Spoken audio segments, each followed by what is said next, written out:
Matthieu chapitre 16.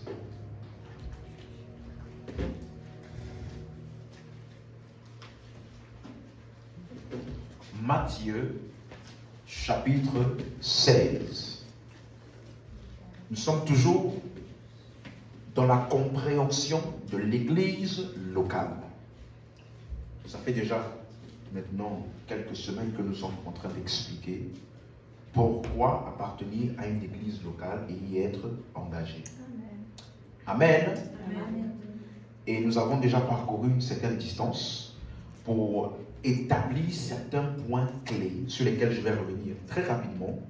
Dans Matthieu chapitre 16, le verset 15, Jésus demande à ses disciples, « Qui est-ce que vous dites que je suis ?» Alors Pierre s'exclame et se lève en disant, « Tu es le Christ, le Fils du Dieu vivant. » Alors Jésus lui dit, « Ce n'est pas la chair et le sang qui t'ont révélé cela, mais c'est mon Père qui est dans les cieux. » Alors, pour la première fois, Jésus-Christ va mentionner le mot église. Il dit, « Tu es Pierre, et sur ce rocher, je bâtirai mon église. Et les portes du séjour des morts ne prévaudront point contre elle. » Nous avons commencé à expliquer que la réalité de l'église, ce que Jésus a mentionné au verset 18, est une réalité post-résurrection.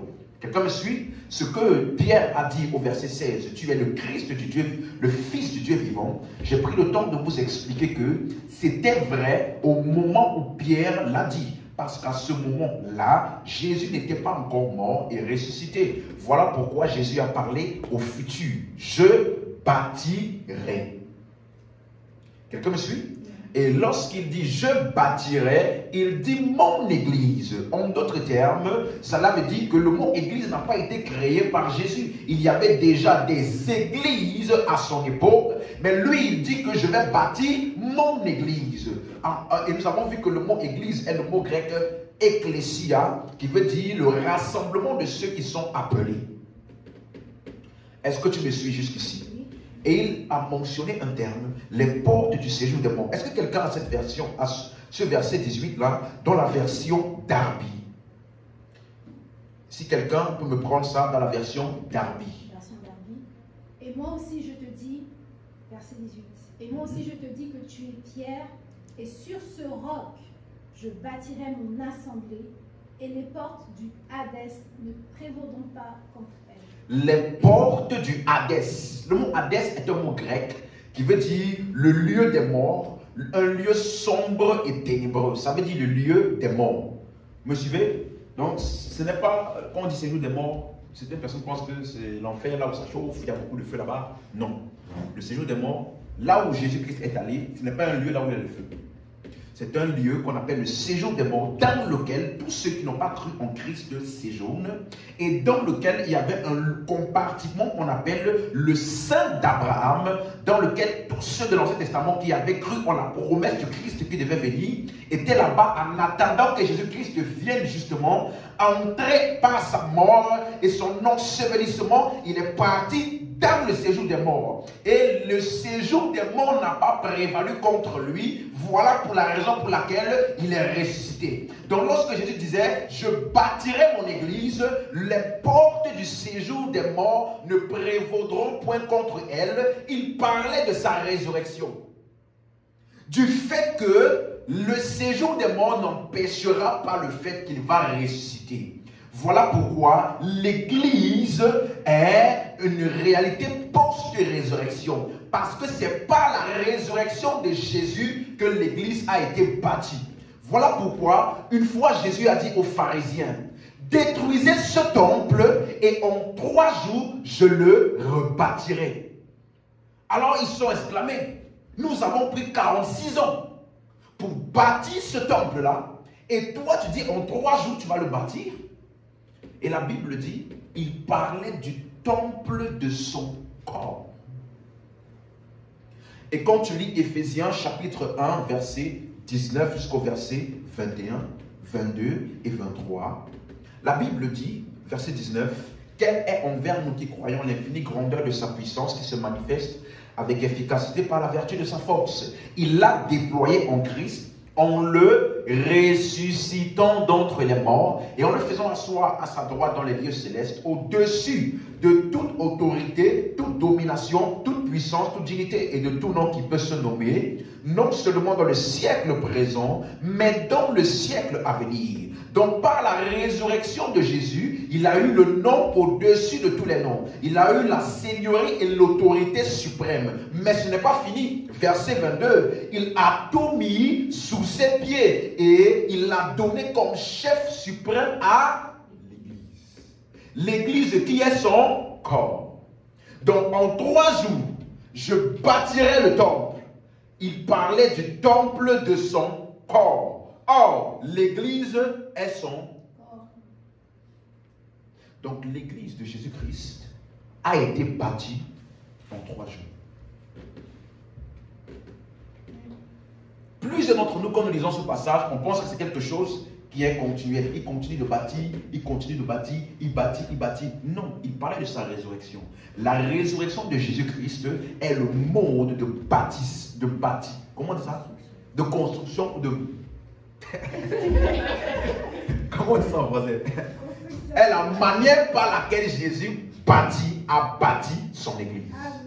Est-ce que vous me suivez? Voilà pourquoi, dans Éphésiens 2 maintenant, verset 20, il dit, vous avez été édifiés. Ça, ce n'est pas au futur, pardon, c'est au passé. Vous avez été édifiés sur le fondement des apôtres et des prophètes, Jésus-Christ étant la pierre angulaire, ou alors le rocher. Tu es pierre, et sur ce rocher, ou cette pierre, je bâtirai mon église. Et ici, il dit, vous avez été édifiés. Jésus-Christ étant quoi? La pierre angulaire. Donc, comme Jésus disait, je bâtirai mon église et sur... Pardon, tu es pierre et sur ce rocher, je bâtirai mon église. Il ne parlait pas de Jésus-Christ en tant que le Fils unique dans les 4 évangiles, mais il parlait plutôt de Jésus-Christ ressuscité. Est-ce que ça fait sens pour tout le monde? Est-ce que tout le monde a suivi? C'est une réalité post-résurrection. L'Église est une réalité post-résurrection. Vous me suivez? C'est par sa résurrection que Jésus a bâti et enfanté l'Église. Voilà pourquoi on l'appelle dans Colossiens 1,18, il est la tête du corps de l'Église.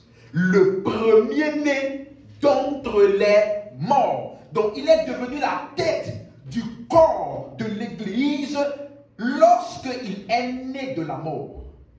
Il est le premier qui est sorti du séjour des morts, qui est passé de la mort à la vie, des ténèbres à la lumière. Et étant le premier-né, tous ceux qui croient en lui, eux aussi à leur tour, passent de la mort à la vie. Ainsi, l'Église est bâtie. Est-ce que vous me suivez? C'est clair? Donc, ça parle de la résurrection de Christ. Et toujours dans Éphésiens 2, le verset maintenant 21. En lui, tout l'édifice, bien coordonné, s'élève pour être un temple saint dans le Seigneur. En combien de jours a-t-il bâti le temple? 3 jours. Donc ici, ce n'est pas une réalité futuriste, ni une réalité continuelle, c'est une réalité passée. Nous sommes le temple du Saint-Esprit. Est-ce que vous suivez? Verset 22. En lui, vous êtes aussi édifiés pour être une habitation de Dieu en esprit. Donc, par la résurrection de Jésus, vous et moi, aujourd'hui, nous sommes l'habitation de Dieu. Par la résurrection de Jésus, lorsqu'il avait dit, je m'en vais vous préparer une place. Parce que dans la maison de mon Père, il y a plusieurs demeures. S'il n'en était pas ici, je ne vous l'aurais pas dit. Mais je m'en vais vous préparer une place, afin que là où je suis, vous soyez aussi. Et il dit, quand je m'en serai allé et que je vous aurai préparé une place, je vous prendrai avec moi.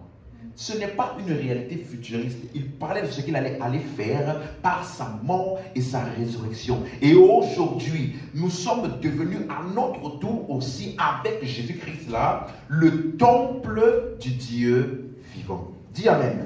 Amen. la place qu'il a préparée là, nous sommes déjà dans cette place depuis que Jésus est ressuscité. Dis Amen. Est-ce que c'est clair pour tout le monde? Maintenant, voilà pourquoi, si tu as compris ce que j'ai dit jusqu'ici, jusqu'à maintenant, si tu as bien compris ce que j'ai expliqué, alors je peux dire avec vous que l'Église est le corps de Christ. Est-ce qu'on est d'accord? L'Église est le temple de Dieu.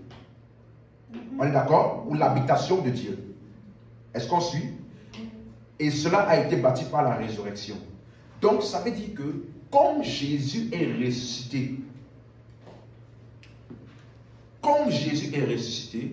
la parole dont il avait dit, les portes du séjour des morts ne prévaudront pas contre elle. Est-ce que cette parole a été accomplie déjà?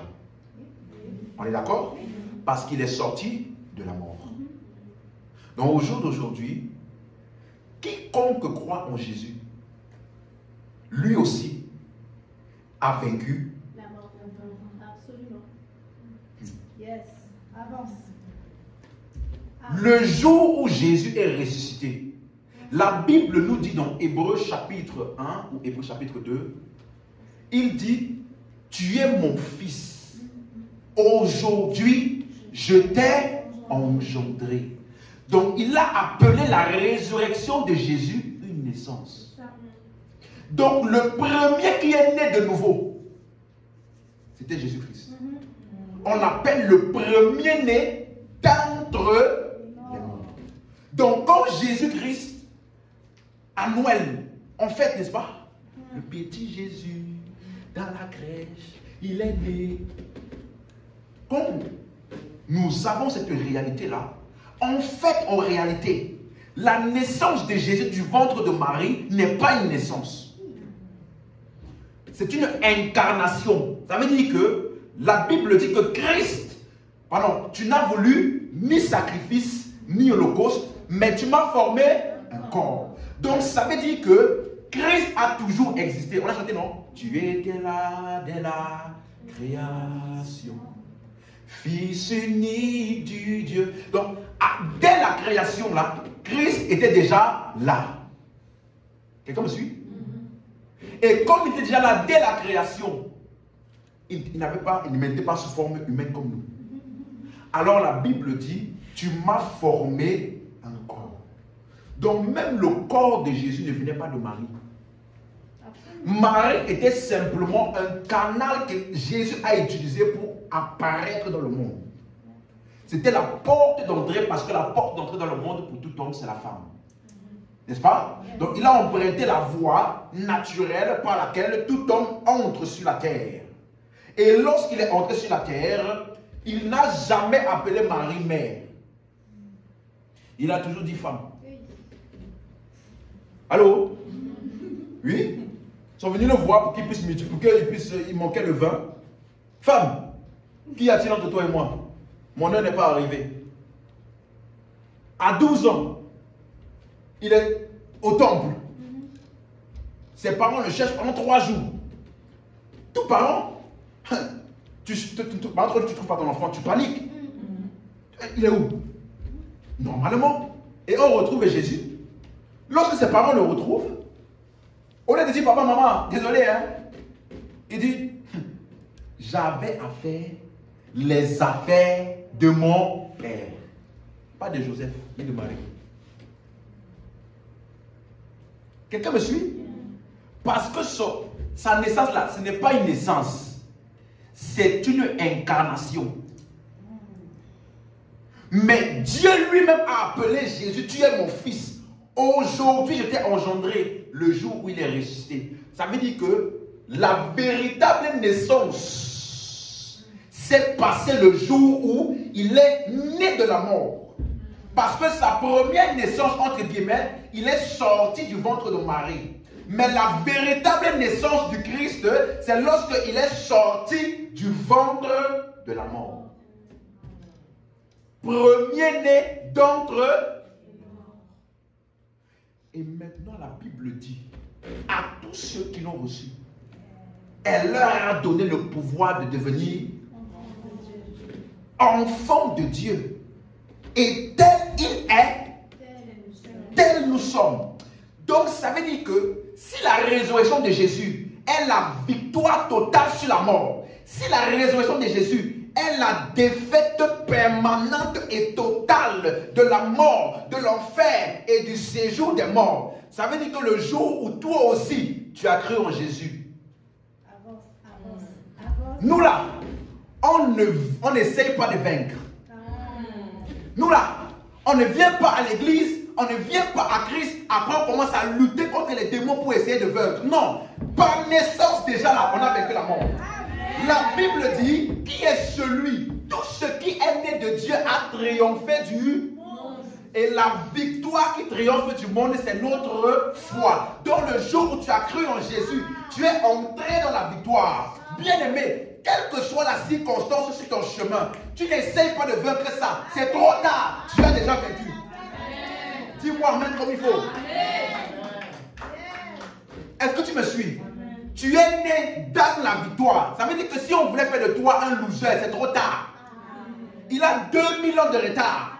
Rappelle ça à chaque fois que l'ennemi vient mettre dans ta tête. Tu vas échouer. Ça ne va pas marcher. Tu ne vas pas avancer. Tout ce que tu fais n'a pas réussi. Dis-lui, tu as 2000 ans de retard. Parce que le plus grand problème du monde, qui est le péché et la mort, a été vaincu. Et moi, je suis né dans la victoire sur la mort et le péché. Donc, il n'y a plus rien sur la terre qui a la capacité de me mettre en bas. Amen. Est-ce que tu m'as suivi? Il faut qu'on arrête ces genres de chrétienté, de victimisation là. Père, tu sais que je ne peux rien et que je ne suis rien, un pauvre pécheur comme moi. Aie compassion de moi. Tu as déjà vu Jésus prier comme ça? Tu as déjà vu Jésus prier comme ça? On l'amène devant un tombeau qui est vide. Un tombeau dans lequel il y a un homme qui est mort, Lazare. Il ne prie même pas. Il ne pleure pas. La seule prière qu'il fait à Dieu, merci. Il y a un niveau de compréhension et de connaissance de Dieu où la grande majorité de tes sujets de prière sont des actions de grâce. Parce que tu te rends compte à quel point Dieu a déjà tout accompli et tout fait en toi et par toi. De telle sorte que la seule chose qui te reste à faire est de prendre ce qui est en toi là et de le porter dans le monde pour manifester la nature de Christ qui est en toi. Est-ce que tu me suis? Nous ne sommes pas de ces chrétiens-là qui commencent à briser les malédictions, qui ont peur des démons, qui ont peur des sorciers, qui ont peur du diable là. Non, ici là, la suprématie c'est Christ. Et lorsqu'on te présente Christ, qui est la lumière, alors les ténèbres sont tellement exposées. Tu sais, si tu comprends bien Jésus-Christ, on n'a pas besoin de t'expliquer le diable. Tu vas tellement voir comment il est minuscule et insignifiant. Vous me suivez? Si on t'explique bien qui est Jésus et ce qu'il a fait pour toi, tu vas voir à quel point insignifiant est le diable. Parce que la seule chose que le diable a aujourd'hui contre les chrétiens, c'est uniquement leur ignorance. C'est parce que tu ne sais pas qu'il est dépouillé que tu passes ton temps à lutter contre lui.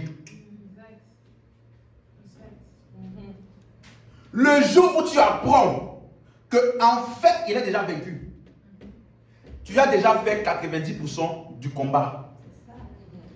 Parce qu'en réalité, la seule manière par laquelle il peut prendre l'avantage sur toi, c'est lorsque tu es ignorant. Mon peuple périt parce que le diable est trop fort. Parce que les problèmes sont trop compliqués. Mon peuple périt par manque de puissance, manque de prière, par manque de... Ça veut dire que ton plus grand atout en tant que chrétien n'est pas simplement le fait que tu as reçu Jésus. Ton plus grand atout en tant que chrétien est le fait que tu as compris et connu le Jésus qui est en toi là. Afin que devant cette situation là, tu connaisses les armes que tu as pour manifester la victoire dans laquelle tu es né. Amen.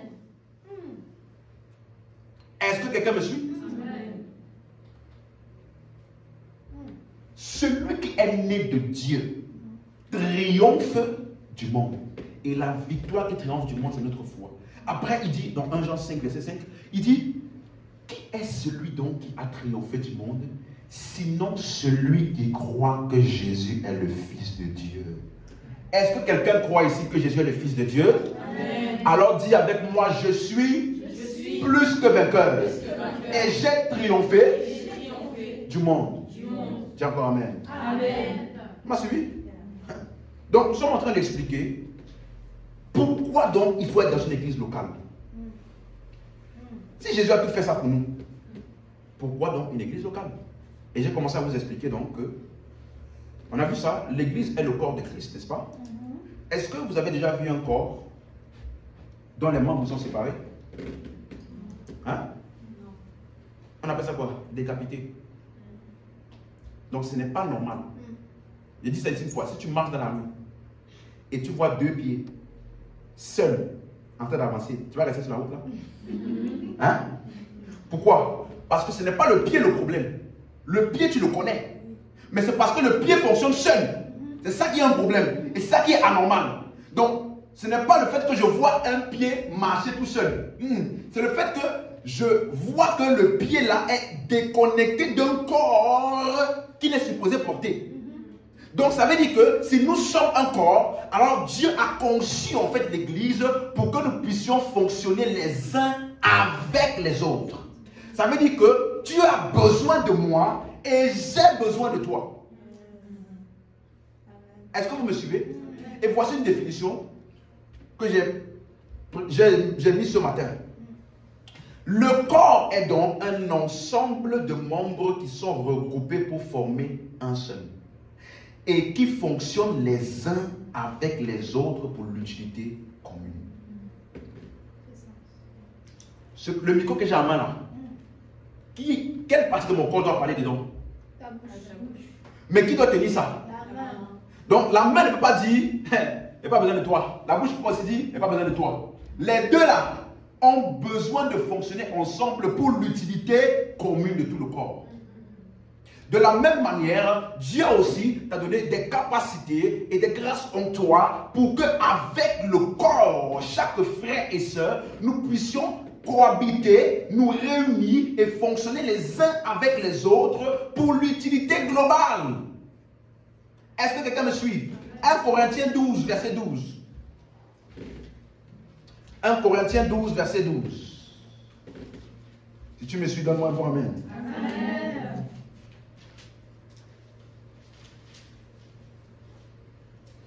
1 Corinthiens 12, verset 12. Car,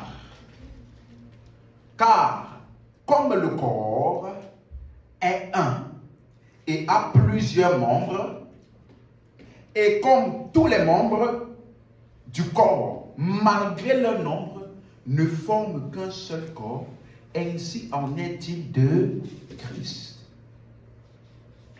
Quelqu'un suit ça? Il est en train de dire que le corps a plusieurs membres, n'est-ce pas? Et comme le corps a plusieurs membres, malgré les plusieurs membres d'un corps là, ils forment quand même un seul corps. Il dit, ainsi en est-il de Christ. Et après il dit, verset 13, nous avons tous été baptisés dans un seul esprit pour former un seul corps, soit juif, grec, esclave, libre, nous avons tous été abreuvés d'un seul esprit. Donc en réalité, il est en train d'expliquer que mon identification à l'église est mon identification à Christ. Parce que nous sommes un corps. Est-ce que vous m'entendez? Tu ne peux pas dire je suis identifié à Christ. Christ vit en moi. Christ et moi nous sommes un. Tu ne peux pas le dire en même temps si tu n'es pas identifié à l'église. Parce que le corps là, c'est Jésus-Christ et l'église. Est-ce que quelqu'un me suit? Une des réalités, bon, on va voir ça par la suite.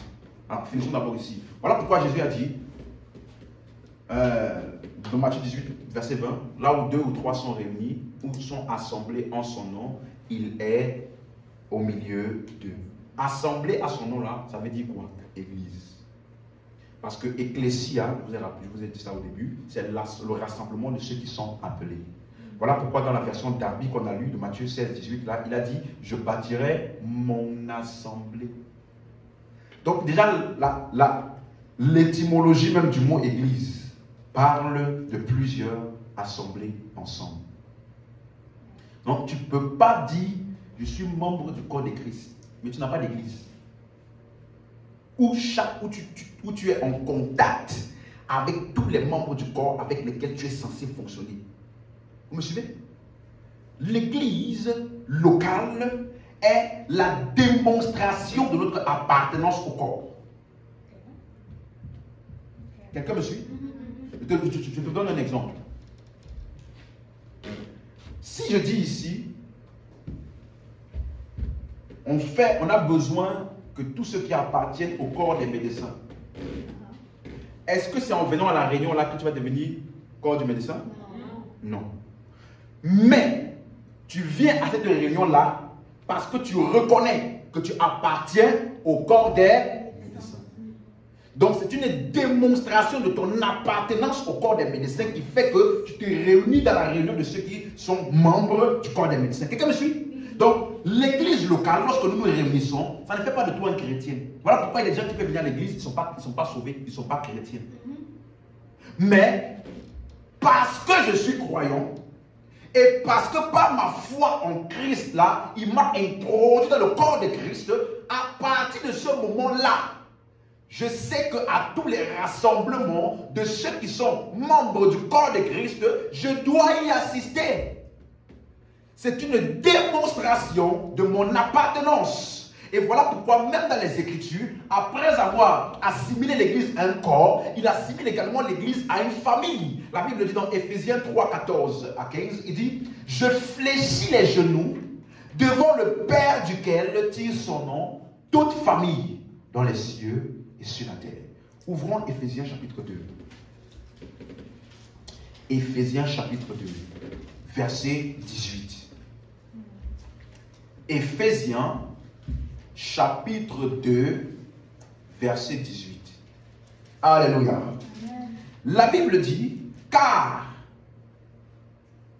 par lui nous avons les uns les autres accès auprès du Père dans un même esprit. Est-ce qu'il a dit nous avons accès auprès du Père? Est-ce qu'il a dit par nos prières nous avons accès auprès du Père? Non. Est-ce qu'il a dit par notre repentance et confession des péchés? Est-ce qu'il a dit par les jeûnes sincères de 4 jours et 4 nuits nous avons accès au Père? C'est par qui? Par lui. Par lui. Donc le jour où tu as cru en Jésus, tu as un accès éternel à Dieu. Amen. La Bible dit rien ne pourra nous séparer de l'amour de Dieu manifesté en Jésus-Christ. Donc notre accès auprès du Père n'est pas dépendant de nos actions ni de nos efforts. Notre accès au Père vient de notre union à Jésus-Christ. Et il dit maintenant au verset 19, comme nous avons accès au Père, quelle est la conséquence? Ainsi donc, vous n'êtes plus des étrangers ni des gens du dehors, mais vous êtes concitoyens des saints, gens de la maison de Dieu. Dans la version Semeur, dans la version seconde 21, pardon, il dit, vous êtes des membres de la famille de Dieu. Ça veut dire que Dieu a une famille. Allô? Yeah. Dieu a une famille. Et la famille de Dieu, ce ne sont pas tous les hommes sur la terre. Qu'est-ce qui dit souvent, tout le monde est enfant de Dieu, tout le monde est là. Non, non. Vous n'êtes plus des gens du dehors. Donc il y a des gens qui sont du dehors. Mais nous, nous sommes de ceux, des gens de la maison de Dieu. Amen. Amen. Donc c'est ça qu'on appelle la famille de Dieu. La famille de Dieu, donc c'est Jésus-Christ et son Église. Alléluia. Amen. Et on avait vu également dans Hébreux 2, verset 11, que celui qui sanctifie et ceux qui sont sanctifiés sont tous issus d'un seul.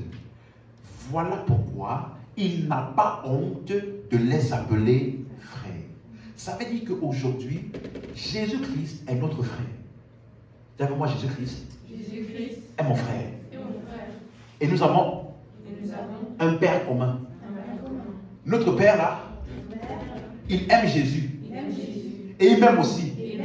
Il ne m'aime pas plus que Jésus. Et il n'aime pas Jésus plus que moi. Autant il aime Jésus, autant il m'aime. Moi, je dis, Jésus n'est pas plus fils de Dieu que moi. Allô? Il faut que ça rentre. Jésus n'est pas plus fils de Dieu que vous et moi. Parce que nous appartenons tous à la même famille. Donc Dieu est le Père et nous sommes les fils. Jésus est le premier-né. Et le mot premier-né en grec c'est prototokos, qui veut dire le prototype à partir duquel tous les autres fils ont été créés. Donc quand on appelle prototype, ça veut dire que tous les autres là, ils n'ont rien de plus, ils n'ont rien de moins. Ils sont exactement comme le prototype. Donc tout ce qui est en lui est en moi. Tout ce qui ne peut pas l'arrêter ne peut pas m'arrêter. Tout ce qui ne peut pas l'atteindre ne peut pas m'atteindre. S'il peut être oppressé, abattu, je n'ai pas le droit d'être oppressé, abattu. Ce qu'il peut faire, je peux faire. Tel il est. Tu m'as suivi? Ça là, ce genre de parole là, c'est trop dur pour les religieux. Parce que nous aimons trop. Je me sens trop petit devant Dieu. Ouvrons Hébreux 2. Hébreux 2. Verset 11. Hébreux 2. On va commencer au verset 10 pour avoir le contexte. C'est bon? Il dit, il convenait en effet que celui pour qui et par qui sont toutes choses et qui voulait conduire à la gloire beaucoup de fils.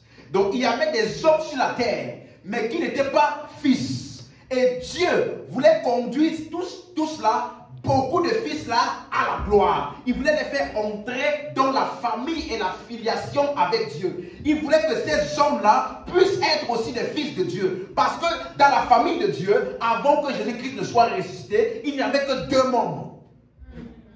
Le Père et le Fils. Avant la résurrection de Jésus, il n'y avait que le Père et le Fils dans la communion là. Le Père et moi nous sommes un. Mon Père. À chaque fois il parlait à ses disciples, mon Père. Dieu a tant aimé le monde qu'il a donné son Fils unique. Donc avant que Jésus-Christ ne ressuscite là, il n'y avait que lui et le Père. Mais Dieu n'était pas satisfait de ça. Il a voulu conduire beaucoup de fils à la gloire. Il t'a regardé, il m'a regardé. Il a dit, je ne suis pas satisfait de la voir séparée de moi. Je ne suis pas satisfait de la voir m'appeler Dieu. Je ne suis pas satisfait de voir ce frère-là m'appeler éternel. Je ne suis pas satisfait de voir cette soeur-là m'appeler Jéhovah. Il dit, je veux que tout cela devienne mes fils. Alors qu'est-ce qu'il a fait? Verset 10. Qui voulait conduire à la gloire beaucoup de fils. Qu'est-ce qu'il a fait? Il éleva à la perfection par les souffrances le prince de leur salut. Donc le moyen par lequel Dieu a trouvé pour engendrer tous ces fils-là, c'est par les souffrances. Donc par la mort, l'ensevelissement de Jésus et par sa résurrection maintenant. Verset 11. Qu'est-ce qui s'est passé maintenant? Verset 11. Car celui qui sanctifie, c'est qui sanctifie? Christ. Qui est celui qui sanctifie? Christ, Dieu, n'est-ce pas? Celui qui sanctifie, de l'autre côté, et ceux qui sont sanctifiés. Donc, il y a deux entités. Ceux qui sont saints, là, Dieu, Jésus-Christ, c'est eux qui sanctifient. Maintenant, ceux qui sont sanctifiés, ça veut dire que ceux qui ont bénéficié de l'action de sanctification de Dieu par le sacrifice de Jésus. Ceux qui ont bénéficié de l'œuvre de Jésus et qui ont été sanctifiés. Il dit donc, celui qui est sanctifié, et celui qui sanctifie et ceux qui sanctifient. Et ceux qui sont sanctifiés. Qu'est-ce qu'il dit? Tous issus d'un seul. Donc Jésus-Christ et tous ceux qui sont sanctifiés là, ils ont une même source. Tous issus d'un seul. Oh mon Dieu. Conséquence. C'est pourquoi il n'a pas honte. Toi aussi tu dois avoir honte. Lui il n'a pas honte de les appeler. Donc toi aussi tu dois avoir honte. Tu ne dois pas venir devant Dieu, Seigneur, un pauvre pécheur comme toi. Non.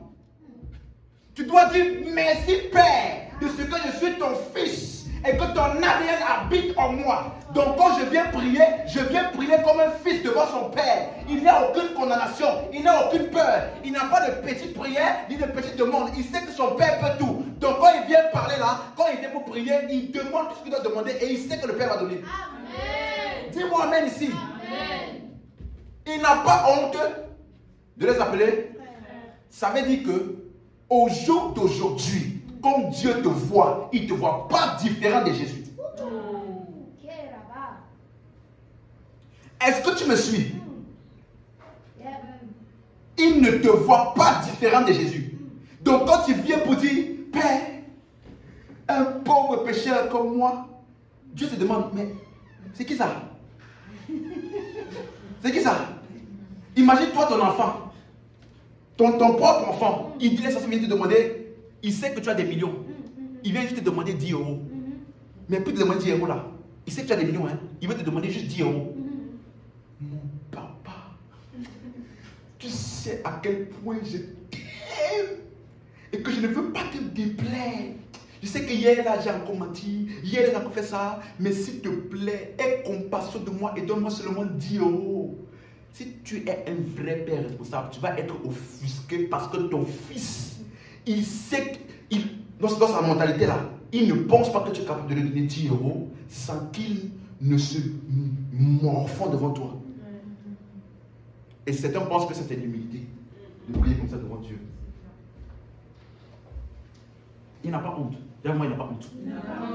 Donc moi aussi, je n'ai pas honte. Quand je m'approche de Dieu là, je parle comme si c'était... Non, je parle à mon Père. Et la Bible dit, si méchant comme vous êtes, vous savez donner de bonnes choses à vos enfants. Vous, toi et moi là, vous. Tu te connais, comment tu es. On dit, c'est toi là. Quand tu penses à ton enfant, tu ne penses qu'au meilleur. À combien plus forte raison le Père Céleste pour ses enfants. Si tu comprends ça, tu ne vas plus jamais t'inquiéter. Vivre de l'inquiétude. Qu'est-ce qu'il en est de moi? Et mon lendemain, Seigneur, pourquoi ma situation, tu m'as oublié? Non, pas du tout.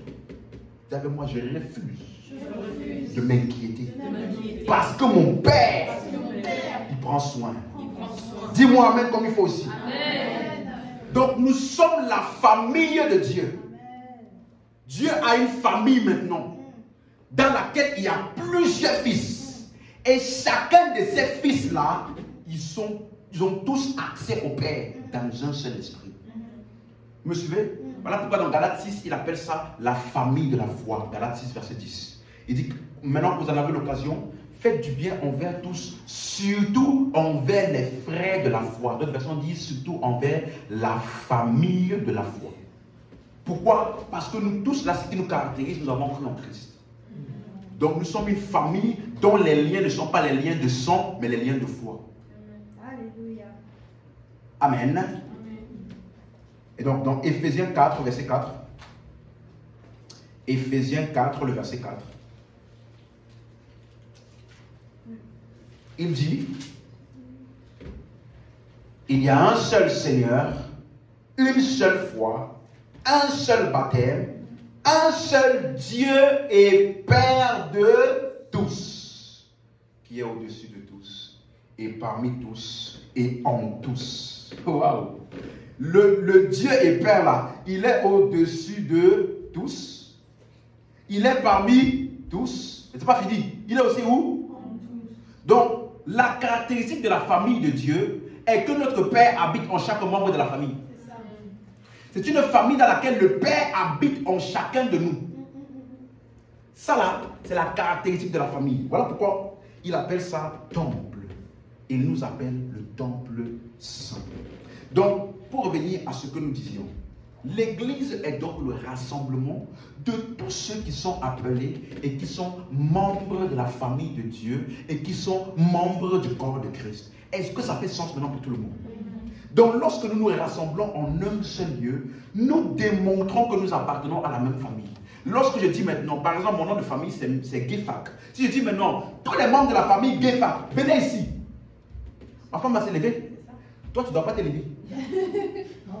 Hein? Hein? Toi, tu ne dois pas t'élever. Pourquoi? Parce qu'elle est membre de ma famille. Vous me suivez? Donc, le fait que nous nous réunissions, nous démontrons notre appartenance à la famille de Dieu. Donc, l'église locale est le lieu où tous ceux qui ont été enfantés par Dieu se réunissent. Amen. Amen. Donc, pour qu'il y ait une église, il faut qu'il y ait un peuple, les appelés de Dieu, un lieu de rassemblement et également ceux qui sont appelés là, qu'ils puissent se réunir. Est-ce que vous me suivez? Voilà pourquoi aujourd'hui, nous sommes le peuple de Dieu. Dans 1 Pierre chapitre 2, verset 10, vous qui autrefois n'étiez pas un peuple, et maintenant vous êtes le peuple de Dieu. Éphésiens 1 Pierre chapitre 2, verset 10. On a trouvé? Il dit, autrefois, vous qui autrefois n'étiez pas un peuple, et qui maintenant êtes le peuple de Dieu. Donc, qui est le peuple de Dieu aujourd'hui? Ceux qui croient en Christ. Hein? Nous. Les autres? Qui est le peuple de Dieu aujourd'hui? C'est nous. Ah. Donc, nous tous qui sommes en Christ, nous sommes le peuple de Dieu. Mais il dit, vous qui n'étiez pas le peuple, vous êtes maintenant le peuple de Dieu. Donc, les gens qui aujourd'hui, ils pensent que Israël, ils font des pèlerinages à Israël, il y a une puissance là dans le peuple d'Israël là. Non, ça là, ils ont 2000 ans de retard. Parce que le peuple de Dieu, c'est tous ceux-là qui ont été appelés en Christ, qui sont membres de la famille de Dieu. Aucune personne du peuple d'Israël, par son appartenance à Israël, ne peut appeler Dieu Père. Aucun juif. Voilà pourquoi lorsque Jésus disait mon Père, il prenait des cailloux pour le lapider. Vous me suivez? Mais nous aujourd'hui, c'est notre privilège. Est-ce que tu m'entends? Nous sommes le peuple de Dieu. Et voilà pourquoi dans Éphésiens chapitre 2, verset 5. Éphésiens chapitre 2, verset 5. On appelle ça l'église. Tous ceux qui sont liés les uns aux autres par la foi en Christ.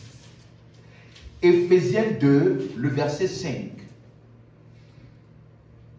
Avant d'aller là, la Bible dit, dans Hébreux chapitre 10, verset 12, la Bible dit que lui, Jésus-Christ, après avoir offert un seul sacrifice pour les péchés, il s'est assis pour toujours à la droite de Dieu.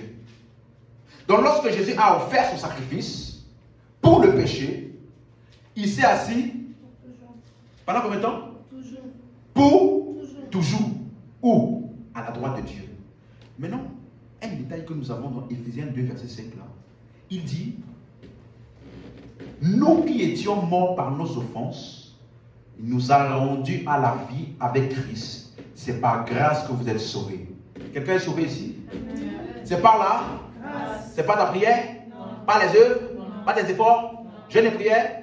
C'est par là? Et la grâce, c'est quoi? C'est ce que Jésus-Christ a fait. Donc, je suis sauvé parce que j'ai cru en ce qu'il a fait. Et maintenant, regardez la suite. Quand tu crois en lui, là, tu es sauvé. Mais ce n'est pas fini. Verset 6. Il nous a ressuscités ensemble. Dis avec moi, ensemble. Donc, tu n'as pas été ressuscité toi seul. Il n'y a pas de moi seul et Dieu. Moi et Dieu. Il nous a ressuscités et nous a fait asseoir ensemble. Hein? Ensemble dans les lieux célestes en Jésus-Christ. Donc j'ai une bonne nouvelle pour toi. Dis à ton voisin. Voisin. Dis-lui ça. Dis voisin. Toi et moi, on est liés pour toujours. Parce que Jésus s'assit pour combien de temps? Pour toujours. Et il nous a fait nous asseoir aussi ensemble. Donc on est ensemble pour toujours. Donc ça ne sert à rien de dire, le frère là, je ne l'aime pas. Lui là, je vais à l'église là, franchement, je ne supporte pas trop. C'est trop tard. Vous êtes liés pour toujours.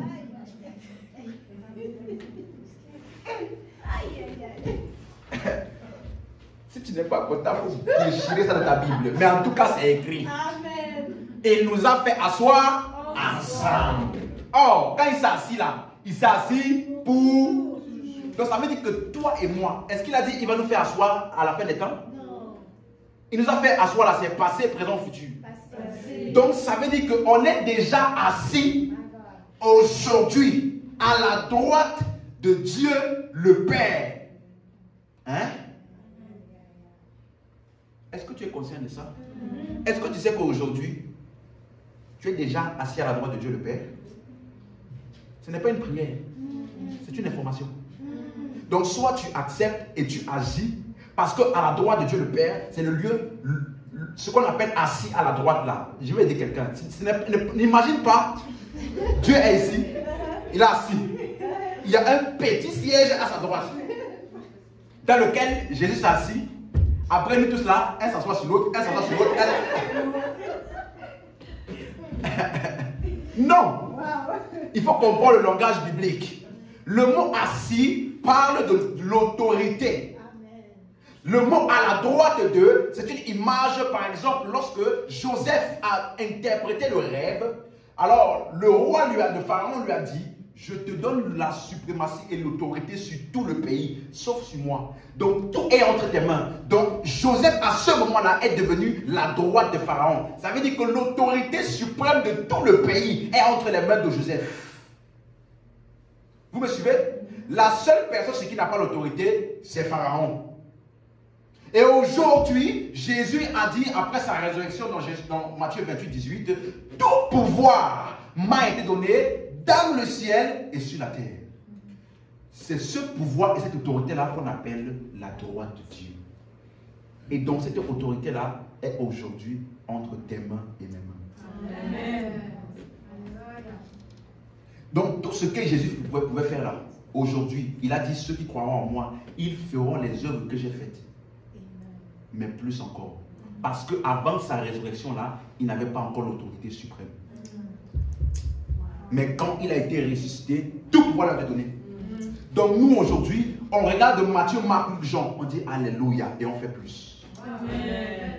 Dis Amen, dis Amen. Amen. Donc tu n'as plus le droit de rester là. Ah, je suis parti à l'hôpital, on m'a diagnostiqué, pasteur, il me reste 2 jours à vivre. Non! Si le médecin te dit: madame, vous avez été diagnostiqué de, je ne sais pas moi, hypermétropie, non, ça c'est petite maladie, cancer, ou alors, quel que soit le nom. Quand il finit de parler, il dit: docteur, merci beaucoup pour votre expertise au niveau naturel. Maintenant là, je vais entrer dans la dimension surnaturelle de mon assise dans les lieux célestes. Maladie, part.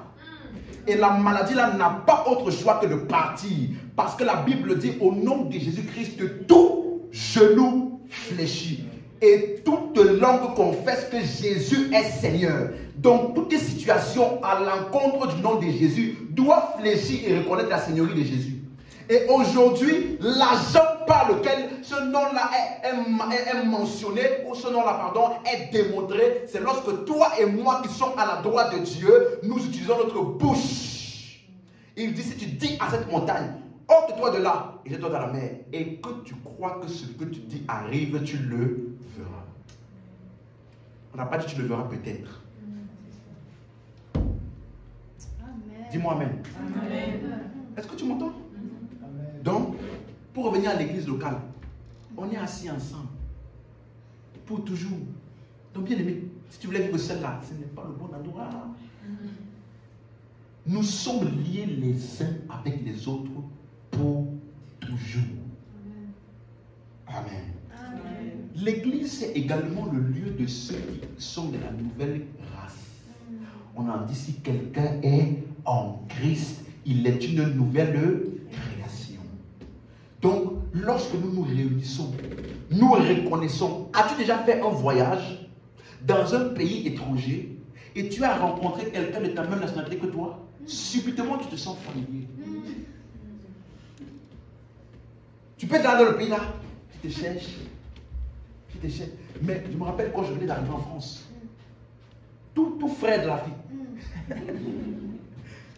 Je suis arrivé et je cherchais mes repères, donc j'étais un peu perdu.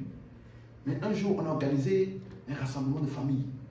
Donc je suis parti dans une maison Et en une seconde, en un claquement de doigts, j'ai eu l'impression que j'étais au pays. Parce qu'on parlait avec la même langue, même accent, même habillement, même type, comme au pays. Donc en fait, cette réunion de famille-là était un lieu où tous ceux de la même race, de la même culture se sont réunis. Et là, nous nous sentons comme à la maison. L'église locale est le lieu par excellence où tu dois être le plus à l'aise de venir. Parce que c'est là que tous ceux qui sont de la nouvelle race qu'on appelle nouvelle création, eux tous, ils se réunissent. Alors, il dit les choses anciennes sont passées, toutes choses sont devenues nouvelles. Donc, lorsque nous nous réunissons là, nous sommes maintenant familiers et nous parlons des nouvelles choses. Si tu es à l'aise avec les païens qui n'ont pas Jésus-Christ là, de quelles nouvelles choses vas-tu parler avec eux? Avec quelles nouvelles choses vas-tu t'identifier à eux? Ce n'est pas possible. Mais lorsque nous nous réunissons, nous tous là, tout est passé et tout est nouveau. Donc nous pouvons parler ensemble des choses devenues nouvelles. Est-ce que tu me suis? L'église, c'est également le rassemblement de ceux qui ont triomphé sur le monde. Parce que celui qui est né de Dieu, ou alors qui est de la famille de Dieu, a triomphé du monde. Amen. Amen. Et l'église est également ce qu'on appelle le temple de Dieu. Nous sommes le temple de Dieu individuellement, mais également collectivement. Lorsque tu lis les Écritures, tu vas te rendre compte qu'on parle du temple de Dieu individuellement. 1 Corinthiens 6, 19. Ne savez-vous pas que votre corps est le temple du Saint-Esprit? Donc là, c'est qui? Individuellement. Mais quand tu vas lire maintenant dans Éphésiens 2, verset 21, on a lu ça tout à l'heure, l'édifice bien coordonné s'élève pour être un temple saint. Mais l'édifice là, c'est qui?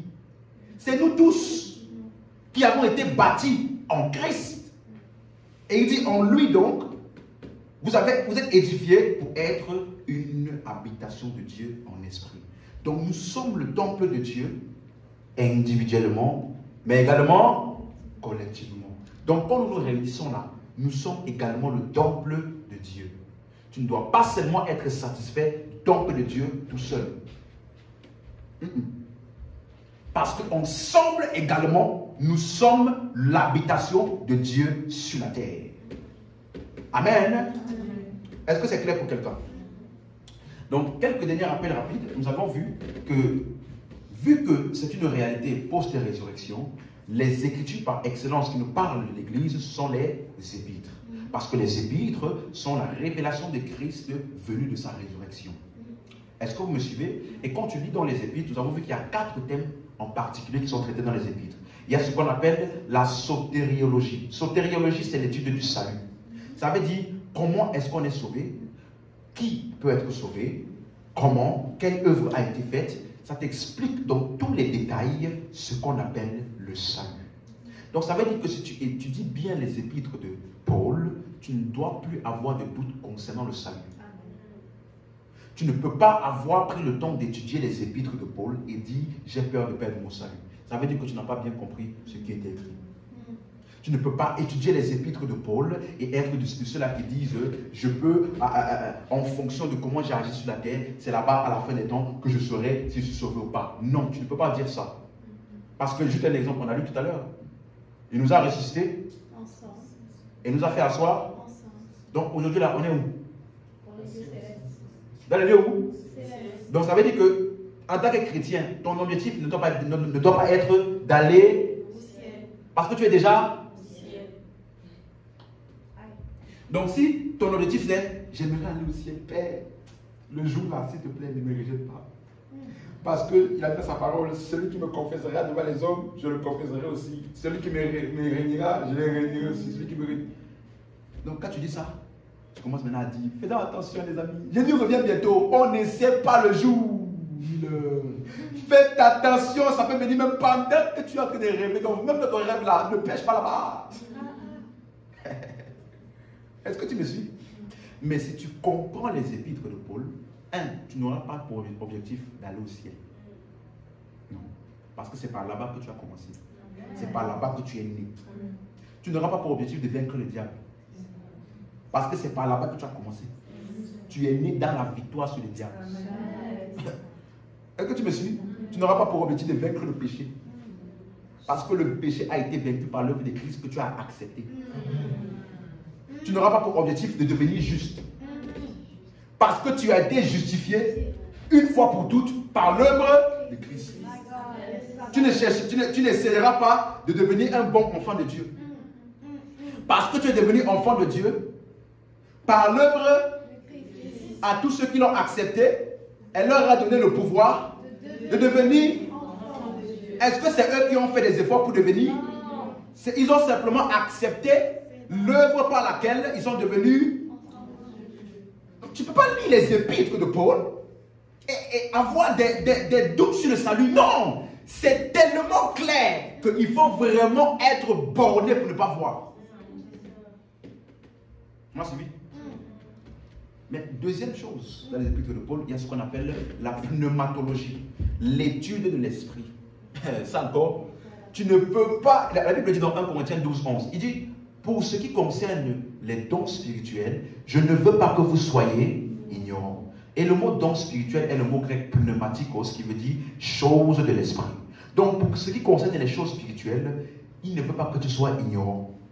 Donc la raison pour laquelle certains enfants de Dieu ont du mal à opérer avec les choses spirituelles, ce n'est pas parce qu'ils n'ont pas accès à cela. Que personne ne te trompe. Moi, j'ai accès à des dimensions spirituelles tellement élevées. Et toi là, tu es un petit enfant, tu n'as pas accès à ça. Il faut que tu viennes, que tu te soumettes, que tu fasses ceci, que tu fasses cela, que tu fasses ceci, que tu prennes l'huile, que tu tournes ça le soir, que tu mettes le parfum, que tu prennes le pain, que tu manges ça à 4h22 du matin. Il faut que tu fasses ceci, il faut que tu fasses cela pour avoir accès à la dimension dans laquelle je suis. Non, que personne ne te trompe. La seule raison pour laquelle tu n'opères pas dans ces choses-là, c'est parce que tu n'as pas été assez enseigné, donc tu es encore ignorant des opérations de l'esprit qui sont déjà en toi. Mais le jour où quelqu'un va t'expliquer en détail la doctrine de l'apôtre Paul dans les épîtres, tu vas te rendre compte qu'il y a plusieurs ministères, il y a plusieurs dons, mais le même esprit. Or, le même esprit là est en chacun de nous. Donc, on n'a pas des dons différents. Non, non, non, non, non. Chacun de nous est porteur de dons spirituels. Amen. Amen, amen, amen. Dis-moi amen. Amen. Donc, tu ne peux pas étudier les épîtres de Paul et avoir des difficultés dans les choses spirituelles. Non, je ne veux pas que vous soyez ignorants. Et bien aimé, laisse-moi te dire, Dieu est un esprit. L'homme est un esprit. Le diable est un esprit. Les démons sont des esprits. Les autres sont des esprits. Donc si tu étudies bien les épîtres de Paul, tu auras une compréhension claire des êtres spirituels qui sont à l'œuvre dans le monde spirituel. Donc tu en fais partie. Une des plus grandes tragédies que nous avons aujourd'hui, c'est que beaucoup de personnes prennent les expériences spirituelles basées sur l'Ancien Testament et veulent transporter ça dans le Nouveau Testament. Voilà pourquoi il y a des prophètes qui vont venir te voir pour te dire, vous savez, aujourd'hui, je suis la voix de Dieu autorisée pour ta vie. Aujourd'hui, si je ne parle pas, tu ne peux rien faire, parce que si tu n'as pas accès à moi pour avoir prié à mon Dieu, je prie le Dieu du prophète tant, je prie le Dieu du Père tant, je prie le Dieu de. Nous avons tous accès auprès du Père dans un même esprit. Donc que le prophète là, ou bien moi-même, ou bien toi, même celui qui vient de naître de nouveau aujourd'hui, il a le même accès auprès du Père. Dis-moi même. Tu m'as suivi? Ça là, c'était dans l'Ancien Testament. Qu'il y avait ce genre d'opérations là dans lesquelles il te faut des intermédiaires pour arriver à Dieu. Mais la Bible dit que Jésus sur la croix, lorsqu'il a rendu l'âme, le voile a été déchiré. Donc nous avons maintenant tous accès.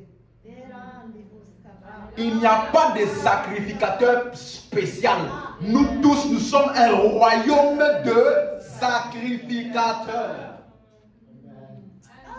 Donc personne n'a le droit de te dire, donne-moi ton sujet de prière et je vais prier ça à Dieu pour toi parce que Dieu m'écoute mieux que toi. Mais la raison pour laquelle tu peux avoir l'impression que certains ont plus de réponses que d'autres, c'est parce que certains ont la compréhension et la connaissance de certaines choses que tu n'as pas. Donc ce n'est pas une question d'accès, c'est une question de connaissance. Et tu es au bon endroit pour avoir toute la lumière qu'il te faut pour opérer dans ce monde avec exactitude dans les choses de Dieu. Amen. Tu me suis? On appelle ça pneumatologie. L'étude de l'esprit. Pas seulement de cet esprit. Au jour d'aujourd'hui, beaucoup de gens ont réduit l'esprit au Saint-Esprit. Vous me suivez? C'est né de cet esprit. Là, vraiment, vous savez, au jour d'aujourd'hui, on a délaissé le Saint-Esprit. Qui t'a dit que le Saint-Esprit avait des problèmes de complexe? Qui t'a dit ça? Où est-ce qu'on a appris ça? Ah, il faut dire, tous les jours quand tu lèves, il faut dire bonjour Saint-Esprit. Qui t'a dit qu'il a des problèmes de complexe? La Bible dit que le consolateur, lorsqu'il sera venu là, il témoignera de Jésus. Donc quand tu dis Saint-Esprit, lui, tu te dis Jésus. Tu dis Saint-Esprit, il dit Jésus. Donc ton message sur la personne de cet esprit-là, tu as pris ça où? Allô? Tu as appris ça, hein? Dans les épîtres, on nous parle du ministère de l'esprit. Du ministère des anges. Mais on ne parle pas de l'esprit comme quelqu'un avec lequel tu dois avoir quelque chose de spécial là. Au point même, c'était là, tout le temps, vous savez, moi il faut que tu sois sensible au Saint-Esprit. Au jour d'aujourd'hui là, beaucoup ont minimisé le Saint-Esprit. Mais si tu lui demandes qu'est-ce que Jésus a fait, il ne sait pas. Pourtant le Saint-Esprit est venu, la Bible dit, nous avons reçu l'Esprit non pas du monde, mais l'Esprit qui vient de Dieu afin que nous connaissions les choses que Dieu nous a données par sa grâce. Et la grâce c'est qui? Jésus. Donc il est venu pour te révéler en détail l'œuvre de Christ. Et lorsque tu comprends Christ là, tu fonctionnes naturellement dans l'Esprit. Est-ce que je parle à quelqu'un ici? C'est parce qu'on n'a pas l'exactitude des épîtres là qu'on nous blague avec beaucoup de choses qui n'ont rien à voir. Beaucoup là, ils sont devenus Saint-Esprit. Le Saint-Esprit, vraiment, quand tu viens dans l'église là, vraiment, il y en a beaucoup là, ils minimisent le Saint-Esprit. Ils attristent le Saint-Esprit. Qui t'a dit qu'il a des complexes?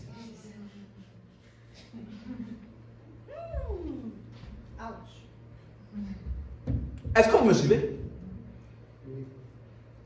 Est-ce que tu m'entends? Le Saint-Esprit aujourd'hui n'est pas un esprit différent de toi. Celui qui s'attache au Seigneur est avec lui un seul esprit. Donc il n'y a plus de mon esprit et le Saint-Esprit.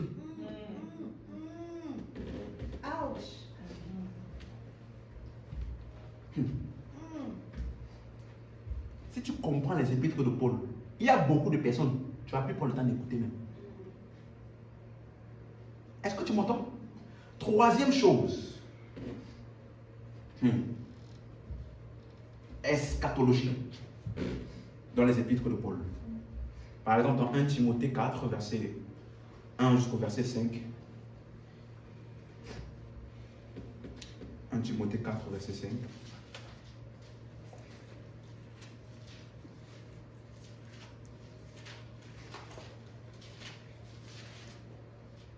Mais l'Esprit dit expressement que dans les derniers temps, quelques-uns abandonneront la foi.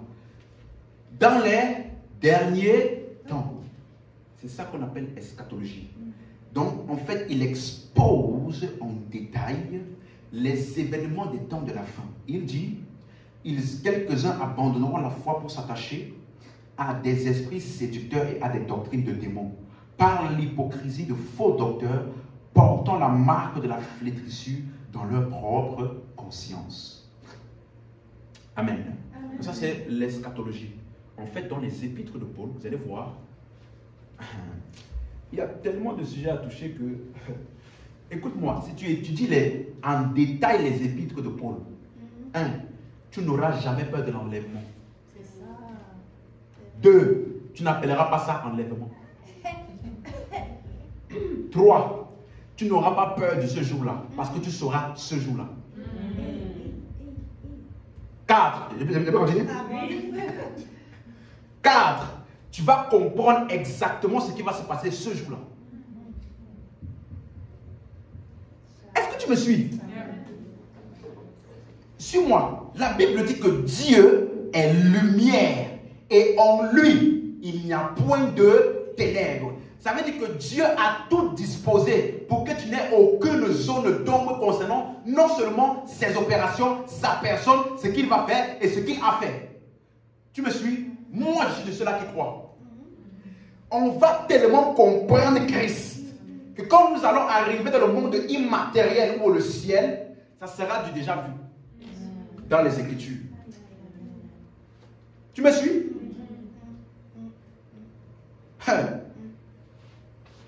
Eschatologie. Ensuite, le dernier point, ecclésiologie.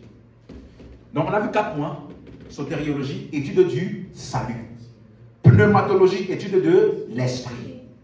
Eschatologie, étude des événements de la fin. Et maintenant, ecclésiologie, étude de l'église locale. Ça là, tu vas également voir ça dans l'épître de Paul. Et c'est ça, c'est l'objectif de notre étude actuelle. Vous me suivez? Parce que si vous vous rendez compte, la majorité des choses que je vous ai expliquées là, ça vient des épîtres. Suis-moi, tu ne peux pas être quelqu'un des épîtres, hein, qui comprend en détail les épîtres.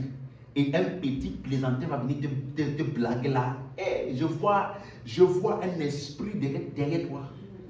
L'esprit là te poursuit partout où tu pars. Dieu m'a envoyé. Un homme de Dieu, il a fait comme ça.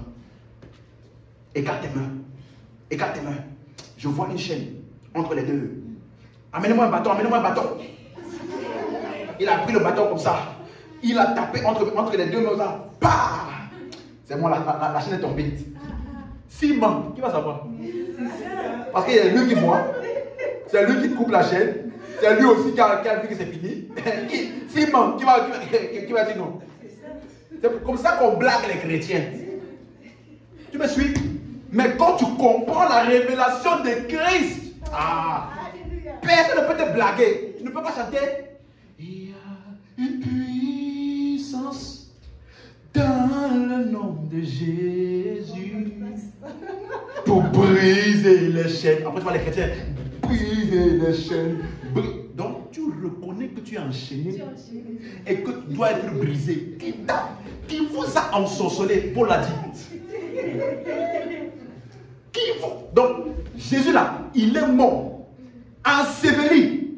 Il a vaincu la mort, le séjour des morts. La Bible dit il a dépouillé les dominations. Et toi, tu viens à l'église, tu chantes ça. Donc, tout ce qu'il a fait là n'a pas brisé tes chaînes. Donc, il a fait tout ça là. Il a tout pris, tout brisé, sauf la chaîne qui était dans ton pied là, que le prophète voit. Tu me suis? C'est parce que on n'explique pas bien les épîtres là, qu'on te blague. Quand je dors la nuit, je sens des serpents qui tournent dans mon ventre. Après qu'on prie ici, ça part à la main. Après qu'on prie sur la main, ça part derrière. Après qu'on prie derrière, ça part au pied. Et après, si je vous raconte toutes les choses que nous on a expérimentées là, tu vas comprendre pourquoi il parle comme ça. Jusqu'à l'autre il dit, on va faire la délivrance. Et pendant qu'il fait la délivrance, lui il dit, je vois l'esprit. Il est parti, il est au niveau de la plante des pieds. Donc toi, viens. Mets tes deux mains en bas de ses deux pieds comme ça pour bloquer. Comme ça, quand je veux prier en haut, et on va passer en bas. Et lui, quand il fait ça, il dit qu'il est spirituel. Concernant les choses spirituelles, je ne veux pas que vous soyez ignorants. Parce que c'est seulement quand tu es ignorant qu'on te blague comme ça. Vous me suivez? L'autre, Seigneur. Pendant la prière, je peux parler? Dans un culte des chrétiens qui ont Jésus-Christ en eux, hein? Il dit, oh, je vois l'esprit. Il y a toujours des bons chrétiens qui aiment ça. Donc lui aussi, quand tu vois l'esprit de tel, il saute aussi des achètes là. Il commence à tourner par terre. Finalement, on le prend. Quand on le prend là, il a étendu ses mains comme ça. Le prophète a dit, attendez, il ne faut pas qu'il touche quelqu'un du peuple. Parce que s'il touche quelqu'un du peuple là, l'esprit va être transféré. Donc quand on doit le transporter là, il faut qu'on esquive les gens. Parce que s'il touche quelqu'un, ça va être transféré. Donc, au lieu de faire une délivrance, on va faire 2 délivrances. Donc, pour réduire les délivrances là, on fait Super Mario, on esquive les gens dans l'assemblée. Et le protocole qui le touche là, eux, on dirait que ce n'est pas transférable. Hein? Ça là, ce sont des stratégies pour t'embrouiller ton cerveau pour que tu penses que lui là, il veut te mystifier. Mais quand tu comprends les Écritures, tu vas lui dire, écoute, avec tout le respect, assois-toi, il va t'expliquer quelque chose. Quand tu vas venir monter les versets là, soit là, il va te fâcher, soit il va t'écouter, soit il va s'énerver comme certains là, il s'énerve. On dirait que tu l'as frappé, puis toi tu l'as juste montré des Écritures qui montrent que c'est totalement contraire à ce qu'il fait. Tu ne peux pas dire à quelqu'un qui a été, il nous a délivrés et de la puissance des ténèbres. Et nous a transportés. Il ne nous a pas juste délivrés. Hein? Non, non, non, non, non. Dieu n'est pas un Dieu irresponsable qui te délivre après qu'il te laisse à l'air libre. Non. Il t'a délivré et t'a placé en lieu sûr dans lequel tu ne peux plus être atteint. Est-ce que tu me suis? Amen. Il nous a transportés dans le royaume de son Fils. Donc, toi, chrétien qui passe le temps à rêver des esprits, des autres esprits, tu es dans quel royaume? Nous, là, quand on dort, on voit les anges. On voit Jésus. Toi, chaque jour, c'est toujours un nouvel esprit. Ce n'est pas esprit cochon, c'est esprit facochère. Ce n'est pas esprit facochère, c'est esprit femme de nuit. Ce n'est pas femme de nuit, c'est femme de midi. Ce n'est pas femme de midi, c'est femme de jour. Si ce n'est pas mari de nuit, c'est copain de nuit. Ce n'est pas copain de nuit, c'est fiancé de nuit. Mais toi, qu'est-ce qui t'arrive? Qui vous a ensorcelé pour le dire? Tu m'écoutes? Je fais exprès de dire ça pour te montrer comment beaucoup là on est en train de jouer avec leur cerveau. Oh, et ils ne se rendent même pas compte. Parce que, suis-moi, le monde spirituel répond aux paroles. Si bien sûr, comment ça dit, je vois, esprit, tu vas voir comment ton cerveau va commencer à monter et tu vas avoir l'envie de tomber. Il ne faut pas croire que c'est esprit, hein. Il ne faut pas croire que c'est pas tu procédé. Non, c'est parce que les paroles là conditionnent déjà ton être pour répondre à ce genre de manifestations. Voilà pourquoi le jour où on t'explique Jésus, les mêmes paroles là viennent, ça te fait rire. Qu'est-ce qui s'est passé? Vous connaîtrez la vérité. Sans délivrance.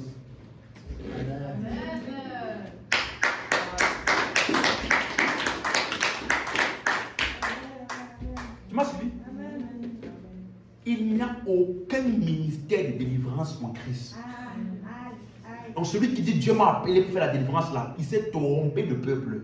Parce que le peuple de Dieu a été appelé hors des ténèbres vers la lumière. Donc la délivrance là, c'est pour délivrer quoi? Si on est déjà dans la lumière, tu veux délivrer quoi? Tu veux chasser les anges? Tu veux chasser quoi? Hein? Vous me suivez? Mais il a donné les uns comme apôtres, prophètes, évangélistes, pasteurs et docteurs. Pour faire la délivrance des saints? Non. Pour faire quoi? Le perfectionnement des saints. Donc c'est parce que eux là, certains d'entre eux, ils sont paresseux. Ils ne veulent pas étudier. Donc il sait déjà qu'il va te demander l'argent. Donc il demande l'argent, il va bien t'embrouiller un peu. Oh, je vois ceci, je vois cela. Ton nom c'est, n'est-ce pas, c'est Mathusalem, ton nom? Il va te donner ton nom. Mais même un sorcier peut te donner ton nom. Tu m'as suivi? C'est pour le perfectionnement des saints. Donc, quand tu viens à l'église, tu dois t'assurer d'être perfectionné. Perfectionné veut dire quoi? Équipé pour l'œuvre du ministère. Le ministère là consiste à quoi? Révéler Jésus aux hommes. Donc, tu dois avoir la connaissance de Jésus qui s'amplifie dans l'église. Donc, quand je viens à l'église, je dois m'assurer que ma compréhension de Jésus-Christ s'est augmentée et s'est amplifiée. De telle sorte que devant n'importe quel type d'homme, j'ai assez d'arguments, j'ai assez d'outils pour révéler Christ à tout ce que Dieu m'envoie. Est-ce que tu m'as suivi? Eschatologie, étude de l'église locale. Dans les épîtres de Paul, c'est bien expliqué. Un exemple, 1 Corinthiens 12, verset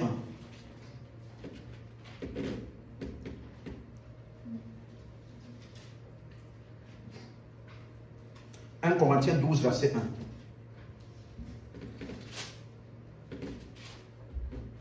Pour ce qui concerne les dons spirituels, je ne veux pas que vous soyez frères, que vous soyez dans l'ignorance. Donc c'est possible d'avoir l'esprit en toi, mais d'être ignorant et donc inefficace dans l'opération de l'esprit. Ce n'est pas que tu n'as pas l'esprit, mais tu n'as pas été bien enseigné pour fonctionner avec ce que tu as reçu. Verset 2. Vous savez que lorsque vous étiez païen, vous vous laissiez entraîner vers les idoles muettes selon que vous étiez conduits. C'est pour ça que je déclare que nul, s'il parle par l'Esprit de Dieu, ne dit Jésus est anathème, et que nul ne peut dire Jésus est le Seigneur si ce n'est par le Saint-Esprit. Il y a une diversité de dons, mais le même Esprit. Dis-moi diversité de dons, mais le même Esprit. L'Esprit là il est où? Donc les dons là sont où? Tu en manques de dons? Ok, merci. Verset 5. Diversité de ministères, mais le même Seigneur. Diversité d'opérations, mais le même Dieu qui opère tout en tous. Or, à chacun, pas à certains, à chacun, la manifestation de l'Esprit est donnée pour l'utilité. Donc chacun là, à quoi? La manifestation de l'Esprit. Donc tu vas voir qu'ici, il expose bien les dons spirituels. Comme ce n'est pas mon thème, on va avancer. Verset 12. Car, comme le corps est un et a plusieurs membres, et comme tous les membres du corps, malgré leur nombre, ne forment qu'un seul corps, ainsi en est-il de Christ. Donc, qu'est-ce que Paul est en train de faire? Il est en train de vouloir parler de Christ et du corps de Christ, et il fait une analogie avec le corps physique. Il dit que ton corps physique là, est-ce que tu as un seul membre? Non. Tu as plusieurs? Mais est-ce que c'est plusieurs corps? Non. C'est un seul. Donc il est en train d'expliquer que même comme il y a plusieurs membres là, ça ne forme qu'un seul corps. Donc il est déjà en train de mettre l'emphase sur le fait que tout le corps de Christ fonctionne comme un seul. Pas indépendamment, pas séparément, c'est un seul bloc. Donc chacun a des missions et des tâches différentes, mais c'est un seul bloc pour un objectif commun. Amen. Amen. Verset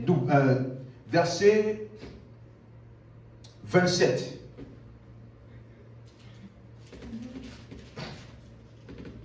Vous êtes le corps de Christ et vous êtes ses membres, chacun pour sa part. Dis avec moi, je suis membre du corps de Christ. Donc nous tous là, nous sommes membres du corps de Christ. Donc tu ne peux pas dire je suis né de nouveau, mais je n'ai pas d'église. Avec quel membre fonctionnes-tu? As-tu déjà vu un corps qui fonctionne seul? Alors un membre qui fonctionne seul? Non. Lorsque tu es né de nouveau, tu as été introduit dans un corps et dans une famille. Donc ça veut dire que, comme la Bible dit, celui qui s'unit au Seigneur est avec lui un seul esprit. Ça veut dire que je peux dire avec Jésus, Jésus-Christ et moi nous sommes un. N'est-ce pas? Parce que nous avons été unis par son sacrifice. Mais je n'ai pas été uni à lui seul. Donc je peux aussi dire à ton voisin, toi et moi, nous sommes un. Nous sommes membres l'un de l'autre. Tu as suivi ça? Donc, moi, une de mes confessions que j'aimais beaucoup, que je fais tout le temps là, le Père et moi nous sommes un. Jésus et moi nous sommes un. Mais dernièrement là, pendant que j'ai médité ça là, l'Esprit m'a soufflé ça. Comment je sais à dire? Mes frères et moi nous sommes un. Nous appartenons au même corps, même objectif, même vision, une même foi. Nous fonctionnons ensemble. Donc si j'avance, lui aussi il doit avancer. Je ne peux pas me permettre d'avancer moi seul et être satisfait qu'il n'avance pas comme j'avance. Et s'il est ralenti, je lui prends par la main et je le mets à avancer avec moi afin que nous avancions parce que nous sommes... Tu m'as suivi? Un corps, Romains 12. Romains 12, c'est juste avant 1 Corinthiens. Romains 12, verset 4. Quelqu'un me suit? Amen. Amen. Romains 12, 4. Amen. Car, comme nous avons plusieurs membres dans un seul corps, et que tous les membres n'ont pas la même fonction. Regardez-moi, tous les membres n'ont pas la même fonction. Donc ça veut dire que ce n'est pas parce que il y a des diversités dans nos opérations que nous sommes séparés. Non, non, non, non, non. On n'a pas tous la même fonction, mais nous sommes du même corps. Donc ce que j'ai te complète, et ce que tu as me complète. Amen. Donc il dit, n'ont pas la même fonction. C'est bien ça? Et maintenant le verset 5. Ainsi, nous qui sommes plusieurs, nous formons un seul corps en Christ. Et nous sommes tous membres les uns des... Aïe, aïe, aïe, aïe, aïe. Est-ce que tu as suivi ça? Quand on dit que je suis membre de, hein, ça veut dire que je fais partie intégrante de. Donc, ça veut dire que toi qui m'écoutes là, et celui qui est à côté de toi, nous tous là, nous sommes membres les uns des autres. Ça veut dire que suis-moi, nous sommes liés pour toujours. Donc, plus tôt tu comprends ça, plus tôt tu t'alignes avec tes frères et sœurs, mieux est, mieux c'est. Parce que même si tu penses que tu l'as échappé sur la terre, au ciel là-bas. Allô? Tu me suis? Nous sommes membres les uns des autres. Voilà pourquoi la prière par excellence dans la nouvelle alliance, dans les épîtres, vous allez voir tout le temps prier pour tous les saints. Quand je prie pour lui là, je prie aussi pour moi. Parce que nous sommes membres les uns. Tu ne peux pas comprendre ce que je te dis là. Et tu vas dire, moi, franchement, je suis déçu. Je vais rester chez moi seul à la maison. Je vais prier mon Dieu et méditer ma Bible, moi seul de mon côté. Il n'y a pas de mon, ma, mais, mon Dieu. Non. La seule fois où c'était personnel, c'est lorsque tu as écouté le message de l'évangile. Tu as écouté ça, toi, et tu as cru, toi. Dès que tu as cru là, on t'a introduit dans un corps. Ça veut dire que tu n'as pas tout ce qu'il faut en toi seul, par toi seul, pour faire tout ce à quoi Dieu t'appelle. La main, si, elle peut faire beaucoup de choses. N'as-tu jamais remarqué que qu'est-ce qu'on appelle amputation? Qu'est-ce qu'on appelle amputation? On coupe un. Qu'est-ce qui se passe avec le membre qui est coupé? Est-ce qu'il reste normal? Est-ce qu'il fonctionne normalement? Donc, tant qu'il est connecté, il est bien. Normal. On l'a juste déconnecté. Subitement, il perd sa vigueur. Subitement. Et toi et moi, nous sommes les membres du corps. Ça ne veut pas dire que si tu ne viens pas à l'église, tu vas mourir. Ce n'est pas ça que je dis. Vous comprenez mon exemple. On ne sait jamais.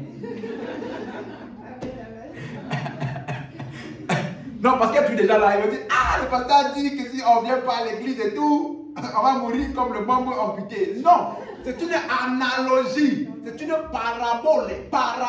Je prends un exemple de la vie courante pour t'expliquer une réalité spirituelle. Donc, il ne faut pas prendre tout à la lettre. Ça veut simplement dire que si tu n'es pas connecté avec les autres frères et sœurs, tu ne peux pas fonctionner normalement.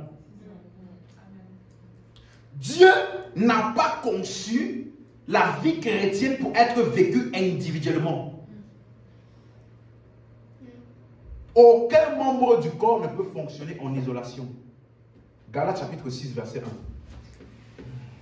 1. Amen. Amen. Il faut qu'à la fin de cette série d'enseignement-là, ça veut dire que la pensée de vraiment l'église là, je vais laisser un moment, que ça ne vienne jamais dans ta tête. Tellement que je vais t'expliquer. Moi, c'est oui.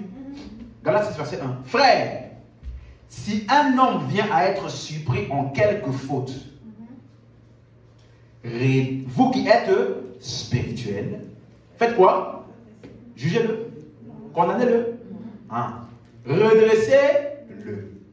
Dans la version King James anglaise, il dit restaurez-le avec un esprit de douceur. Ça veut dire qu'en tant qu'homme, il peut arriver, en fonction de ton avancement spirituel, que tu peux encore tomber dans certaines fautes. Si tu es seul, il va te restaurer.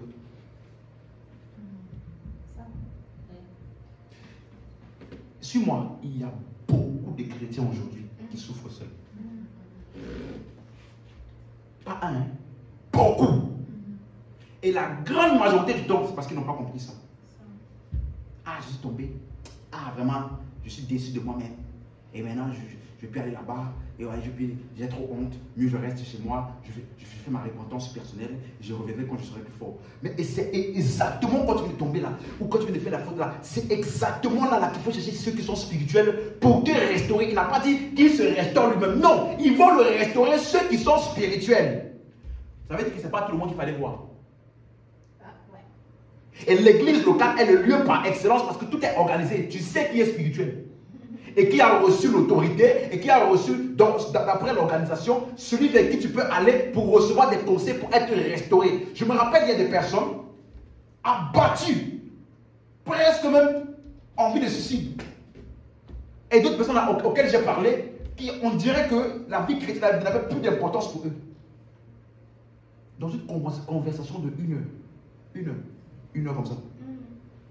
Quand tu revois la personne après, tu te demandes, est-ce que c'est la même personne-ci qui en avait marre de la vie?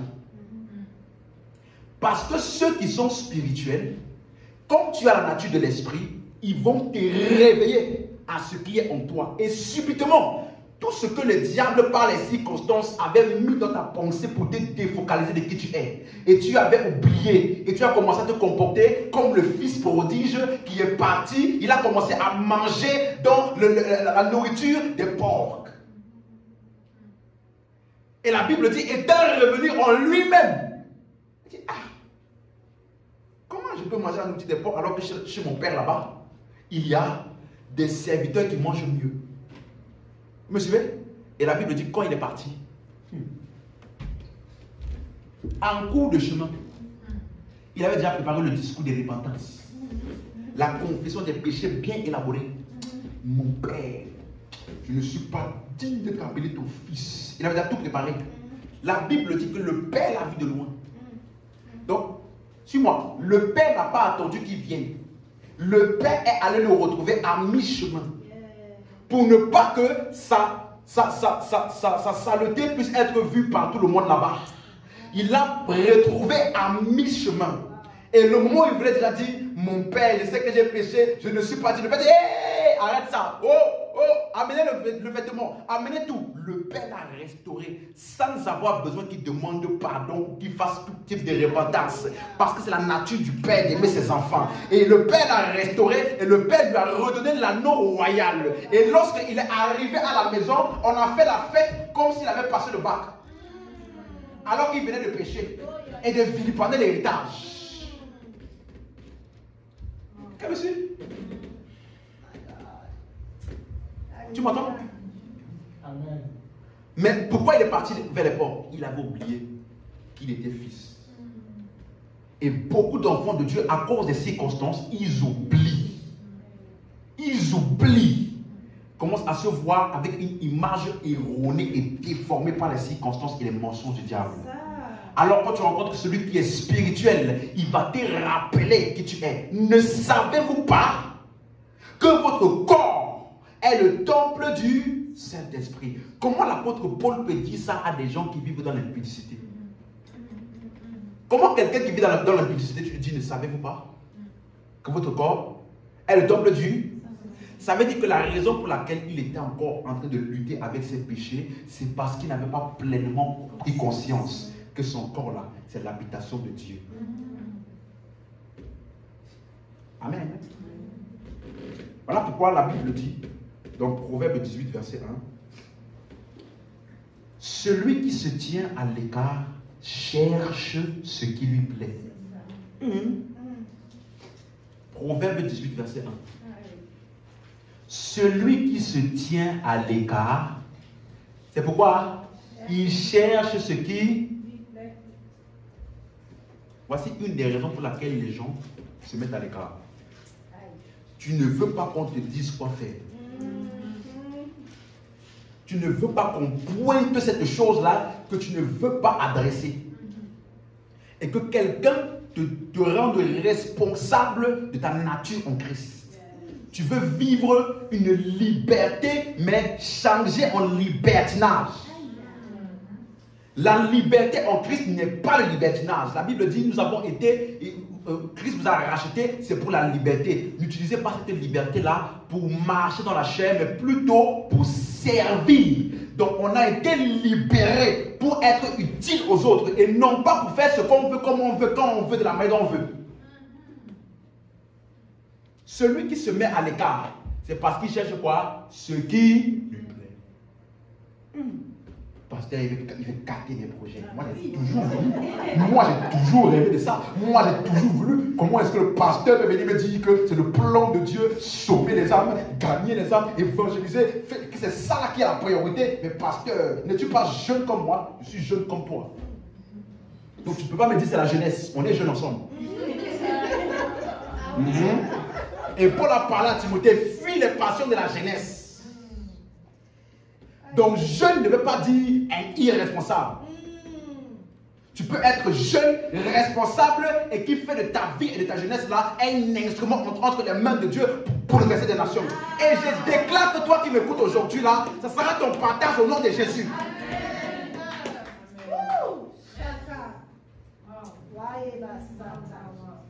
L'homme qui s'écarte, pardon, celui qui se tient à l'écart, il cherche ce qui... Regardez ce qu'il dit après. Il s'irrite contre tout ce qui est sage. Ça veut dire qu'il n'y a pas de possibilité de grandir en sagesse tout seul. Tu t'écartes, tu te mets à l'écart. La seule résultante est que tu vas évoluer dans l'erreur. Et tu vas tellement évoluer dans ton erreur que celui qui va te parler la vérité, tu vas penser qu'il est contre toi. Tu vas penser qu'il veut ton mal. Tu vas penser qu'il est en train de vouloir te contrôler. Est-ce que quelqu'un me suit ici? L'église locale est le lieu par excellence, j'ai dit ça ici la dernière fois, où que Dieu a mis en place pour détruire en toi l'égoïsme. Parce que dans l'église locale, tu vas voir l'interdépendance avec les autres. Écoute-moi, l'église locale est tellement puissante que ça détruit en toi l'orgueil et l'égoïsme. Parce que dans l'église locale, tu donnes. Et il faut vaincre l'égoïsme pour donner pour les autres. Et l'église locale est aussi le lieu où tu vas recevoir des autres. Et il faut de l'humilité pour recevoir. Donc, donner et recevoir là, dans l'église, au travers des autres là, détruit l'égoïsme et détruit l'orgueil. Voilà pourquoi beaucoup, ils préfèrent rester seuls.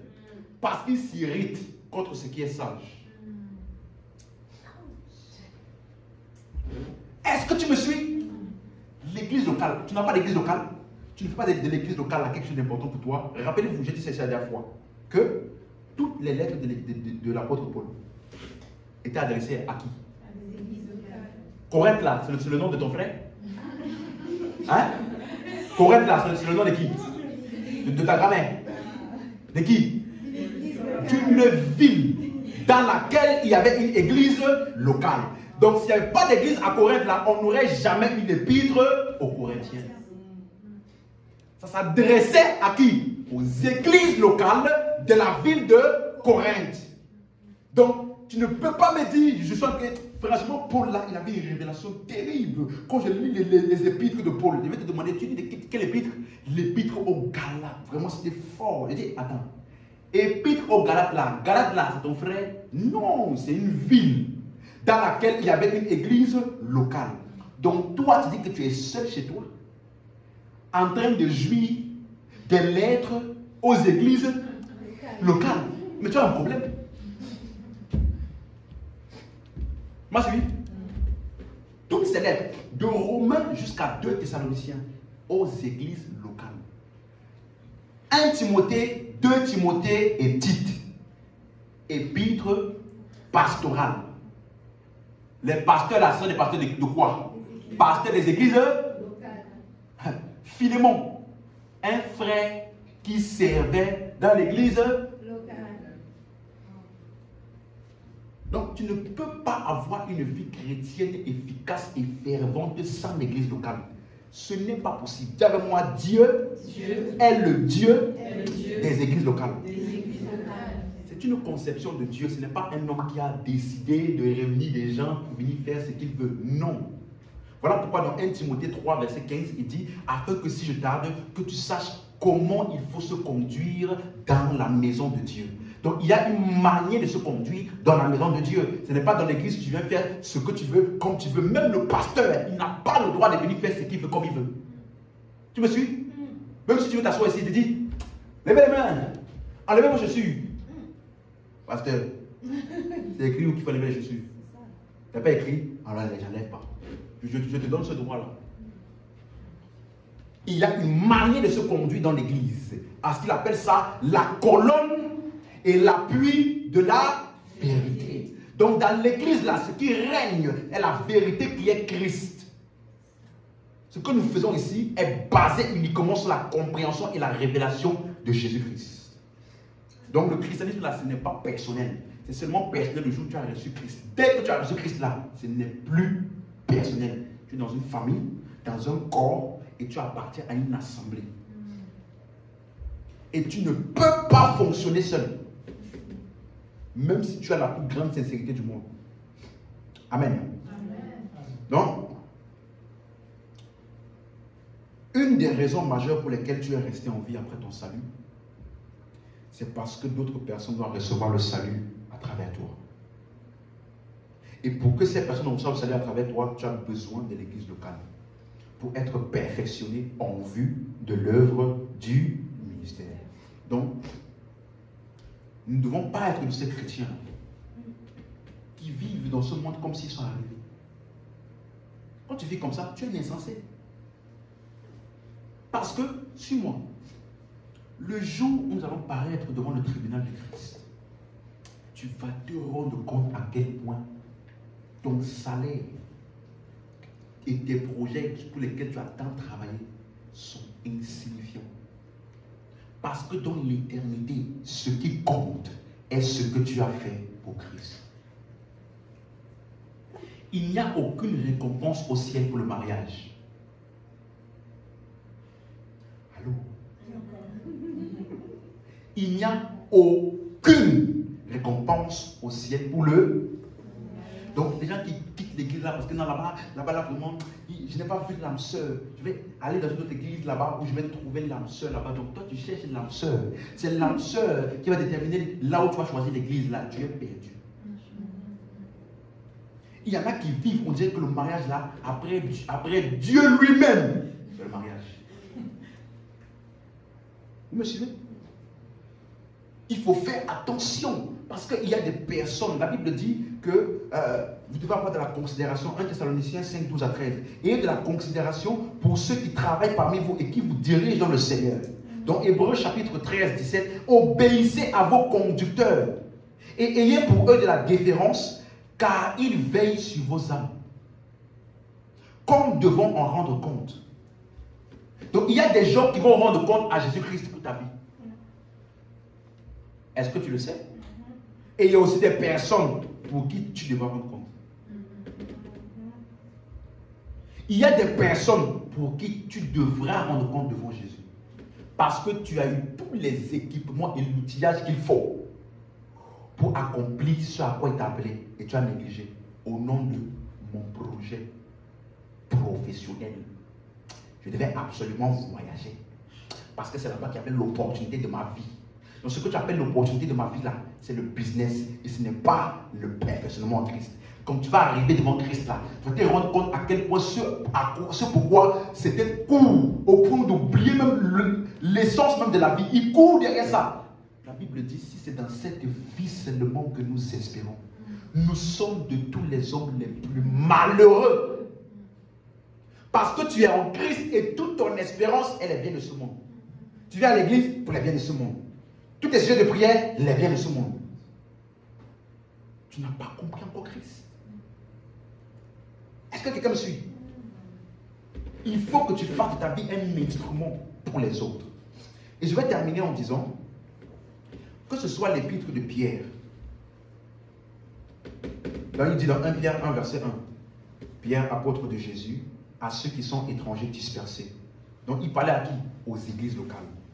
Dans 1 Pierre 2, verset 17, il dit honorez tout le monde, aimez les frères, craignez Dieu, honorez le roi. Ça s'adressait à qui? Aux frères de l'église. Vous me suivez? 1 Pierre chapitre 5, verset 1. Il dit j'adresse aux anciens. Voici les exhortations que j'adresse aux anciens. Les anciens là sont où? Hein? Il dit paissez le troupeau de Dieu. Le troupeau de Dieu là, et les anciens là, c'est où qu'on trouve ça? Donc, si tu as des passages là, quand tu dis ça, si tu n'as pas d'église locale et que tu n'as pas l'intention, quand tu dis ça, saute. Oui, il faut sauter. Parce que aux anciens, Jacques même il va plus loin. Il dit si quelqu'un parmi vous est malade, qu'il appelle les anciens de. Tu n'as pas d'église, tu vas appeler qui? Allô? Tu vas appeler qui? Il y a beaucoup de frères qui sont dans des situations compliquées parce qu'ils sont seuls. Il y a des situations par lesquelles je suis passé où j'ai appelé quelqu'un, on a soit prié ou juste échangé. Il ne se rendait même pas compte que les paroles qu'il disait là étaient les réponses à certaines prières dont j'avais besoin. Étaient des directives de Dieu dont j'attendais. Moi, j'étais en train de prier. Je pensais que Dieu devait me parler. Mais pendant que je parlais avec le frère là, c'est sorti dans sa bouche. Est-ce que tu me suis? Beaucoup d'entre nous, on pense que non, il n'y a pas de moi et Dieu, Dieu et moi et Dieu, Dieu et moi. Non! Ça doit sortir de notre tête, ce genre de mentalité. C'est Dieu et nous. Ressusciter ensemble. Dis à quoi ton voisin, on est liés pour toujours. Donc voilà, donc c'est trop tard. Soit tu m'acceptes, soit tu m'acceptes. Tu n'as pas le choix. Je suis. Dans Jacques chapitre 2, verset 14. Toujours Jacques, il parle aux églises locales. Donc il n'y a pas que Paul qui parle aux églises locales. Il y a aussi Pierre, on a vu. Et maintenant Jacques. Jacques chapitre 2. Verset 2. Supposez en effet qu'il entre dans votre... Dans votre quoi? Ça là, c'est quoi?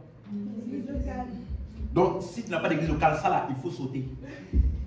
Tu vois ça, tu sautes. Tu dis non, ça ne pas moi.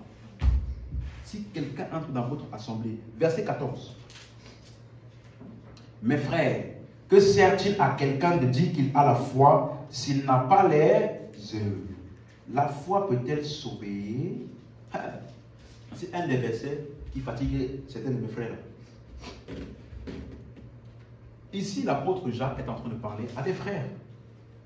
Vous suivez? Et il dit, il faut que ta foi, elle doit avoir des œuvres. Et il dit, la foi peut-elle le sauver? Vous me suivez? Donc, quand tu vois ce genre d'expression-là, sois déjà premièrement calme. D'être calme-toi, calme-toi.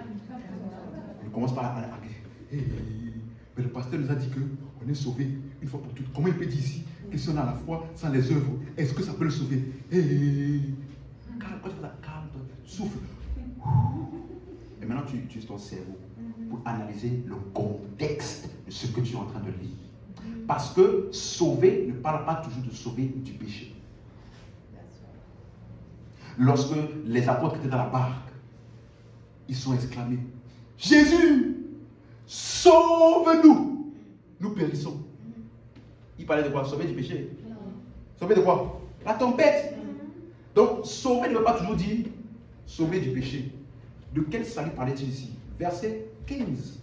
Si un frère ou une sœur sont nus et manquent de la nourriture de chaque jour, donc ils ont un manque. Ils ont besoin d'un bien matériel. Qu'est-ce que c'est ça? Verset 16.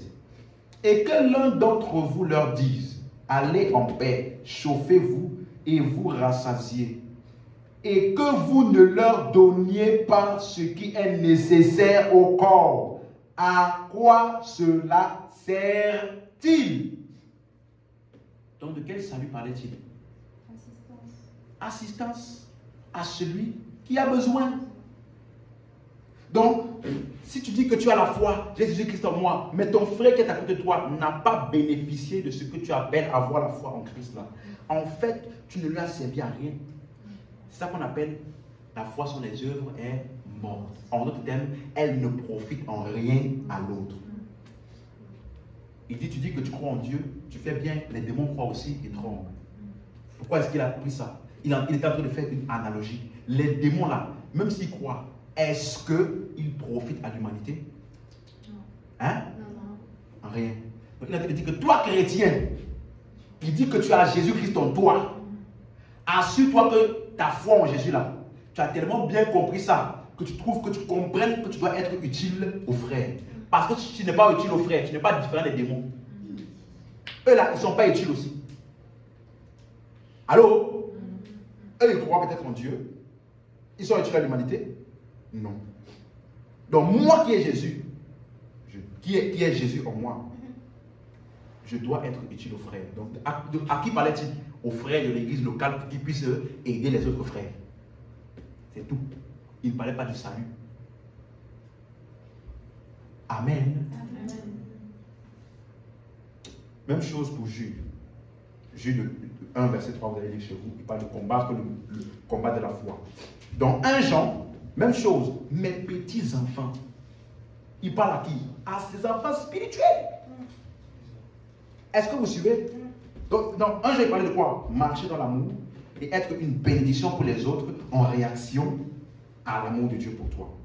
Donc, tu dois appartenir à l'église locale. Ce n'est pas négociable. Amen. Amen. Bon, on va s'arrêter là pour aujourd'hui. Alléluia. On peut se lever. Amen. Donc, l'église locale est importante. Et j'avais terminé récemment en disant que l'église est le lieu de ce qu'on appelle les relations surnaturelles. Quand on parle de relations surnaturelles, ça veut dire que nous sommes liés les uns aux autres, pas par des liens naturels. Ça veut dire que ce n'est pas mon frère physique. Ce n'est pas les liens de sang, ni l'ADN, les gènes naturels qui nous lient, mais c'est la foi en Christ. Nous avons le même esprit, la même foi. Ok? Et donc les relations surnaturelles vont te permettre d'accomplir le plan de Dieu pour ta vie. Parce qu'un corps, nous sommes dépendants les uns des autres pour pouvoir accomplir notre plan. La Bible dit par exemple que lorsque les apôtres ont été persécutés dans Acte 4, la Bible dit ils sont partis vers les leurs. Ils ont été persécutés, mais ils avaient un lieu de refuge avec tous les autres frères. Ils ont prié ensemble et ils ont été fortifiés pour continuer la mission. Et j'aimerais dire à quelqu'un ici, si les personnes avec lesquelles tu marches le plus, si quelqu'un, tu n'es pas capable de l'appeler pour t'aider, pour te conseiller selon les Écritures, pour prier avec toi, pour te fortifier spirituellement, laisse-moi te dire ça avec toute sincérité. C'est une relation inutile. Si certains d'entre nous, on aime seulement s'associer à des gens qui vont nous dire ce qu'on a envie d'entendre. À ce moment-ci, je peux être découragé. Donc, il faut qu'il soit compatissant avec moi dans mon découragement. Non. Si tu n'as pas des frères qui sont capables de te mettre un coup de pouce là, réveille-toi. Tu n'es pas en train de marcher comme il faut. Si tu n'as pas ce genre de personnes-là, et que c'est seulement des personnes qui sont des bonnes oreilles pour t'écouter, et te dire ce que tu as envie d'entendre là, ce sont des relations inutiles. Tu dois t'associer à ceux-là qui sont bouillants pour Dieu, qui sont fervents en esprit, et ils vont te contaminer dans leur ferveur. Tu dois t'associer à des personnes qui sont plus avancées que toi pour certains, et t'associer avec ceux avec lesquels tu peux aussi les pousser vers l'avant. C'est comme ça que le corps de Christ est édifié, et nous avançons pour la cause de Christ. Dis Amen. Amen. Est-ce que tu m'entends? Amen.